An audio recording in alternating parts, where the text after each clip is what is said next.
আসসালামু আলাইকুম রহমতুল্লাহ। Welcome to Molla news TV. Molla news টিভির পক্ষ থেকে একটি মহা গুরুত্বপূর্ণ আপডেট। আমরা বাংলাদেশের নাগরিক, প্রবাসী সহ সবাই ব্যাংকের সাথে জড়িত। প্রয়োজনীয় টাকার বাইরে যে টাকা থাকে ব্যাংকে রেখে বিপদ আপদ হলে সে টাকা তুলে নিজের বিপদ সারি। কিন্তু নিজের টাকাই যখন ব্যাংক থেকে নিজে উঠাতে পারি না, তখন কিন্তু এটি কষ্টের বিষয়। ব্যাংক থেকে নিজের টাকা তুলতেও তদবির। রাজধানীর একটি কর্পোরেট প্রতিষ্ঠানের চাকরিজীবী মাহবুব আলম 2 লাখ টাকার একটি চেক নিয়ে সোশ্যাল ইসলামী ব্যাংকের একটা শাখা থেকে আরেকটা শাখা ঘুরেও তুলতে পারছে না তার টাকা। মাহবুব আলমের ভাষ্য, নিজের টাকা তুলতেও রীতিমতো তদবির করতে হচ্ছে।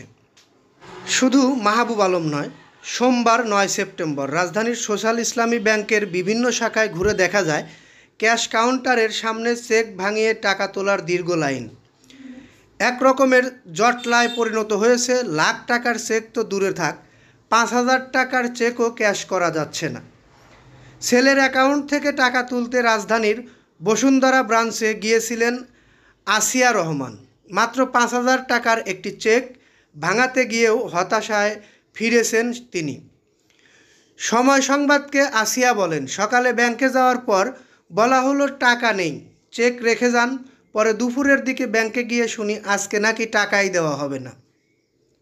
ব্যাংক থেকে টাকা তুলতে যদি এত ঝামেলা পোহাতে হয়, তাহলে ব্যাংকিং সেবা কোথায় গিয়ে পৌঁছেছে তা বলার অপেক্ষা রাখে না। এদিকে প্রভাবশালীরা বা ব্যাংক কর্মকর্তাদের সঙ্গে সখ্য বা ভালো সম্পর্ক আছে এমন অনেক তদবির করে টাকা তুলতে পারছেন বলে অভিযোগ পাওয়া গেছে। একদিকেই অনেকের ঘন্টার পর ঘন্টা লাইনে দাঁড়িয়ে টাকা পাচ্ছে না, অন্যদিকে নিজের টাকা তুলতে শাখায় ব্যবস্থাপকের রুমে গিয়ে তদবির করতে হচ্ছে এক অংশকে। সোশ্যাল ইসলামী ব্যাংকের গ্রাহক আলতাফ হোসেন নিজের অতিরিক্ত তিক্ত অভিজ্ঞতার কথা জানিয়েছে সময় সংবাদকে।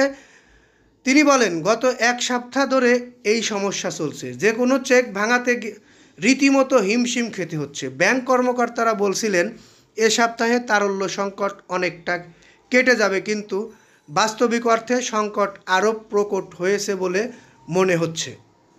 আমরা এই নিউজটি আরও দীর্ঘায়িত করতে পারতাম, কিন্তু এই নিউজটি আর দীর্ঘায়িত করব না। আপনারা অবশ্যই বুঝতে পেরেছেন বর্তমানে আমাদের দেশের ব্যাংকগুলোর অবস্থা। এই অবস্থার জন্য দায়ী কারা? এই অবস্থার জন্য দায়ী খেলাপি ঋণ যারা নিয়েছে, ঋণ নিয়ে খেলাপি হয়েছে, ঋণের টাকা পরিশোধ করেনি তারা। আমরা তাদের অবিলম্বে ধরে তাদের কাছ থেকে টাকা আদায় করে ব্যাংকগুলো সচল করার দাবি জানাচ্ছি। এখন পর্যন্ত যারা আমাদের নিউজটি দেখলেন তাদেরকে বলবো নিউজটিতে একটি লাইক দিবেন, কমেন্টে আপনাদের মতামত জানাবেন। অবশ্যই পরবর্তী নিউজ পেতে চ্যানেলটি সাবস্ক্রাইব করে বেল বাটন অন করে রাখবেন। এই বলে এখান থেকে বিদায় নিচ্ছি। আসসালামু আলাইকুম রহমতুল্লাহ।